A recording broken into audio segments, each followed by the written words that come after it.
Un ring, des cordes, des gants. À première vue, tout annonce un combat. Mais ici, à Saint-Étienne, ce ne sont pas les points qui frappent, ce sont les mots.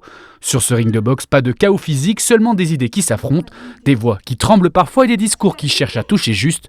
À l'origine de ce concept inattendu, le quart d'heure festif, son président, Leandro Moura, a voulu faire de l'éloquence un sport de combat. On me demande aujourd'hui si céder au combat, c'est fatalement éteindre sa dignité.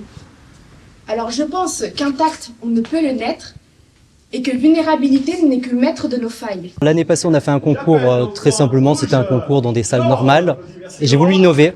Et moi, j'ai cette phrase en tête, la parole est un sport de combat. Donc je me suis dit, pourquoi pas chercher un ring de boxe. Nous, on lutte contre l'isolement social des petits et des grands, à travers notre asso, et on fait des ateliers qui changent chaque semaine. Et nous, on a voulu créer ce concours parce que pour moi, je voulais aussi libérer la parole des jeunes, des plus anciens. Et c'est ce qui marche bien parce que notre concours, il est intergénérationnel. Ça va de 15 à 73 ans pour l'instant, donc ça a bien marché. Les gens répondent à l'appel.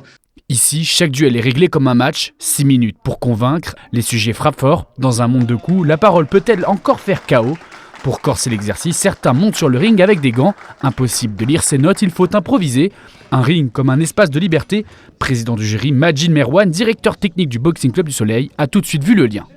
Ça peut paraître effectivement paradoxal, contradictoire compte tenu de la nature de notre sport, mais pour ce qui me concerne, je fais partie des gens qui pensent que l'éloquence est un outil majeur, quel que soit le secteur ou le domaine.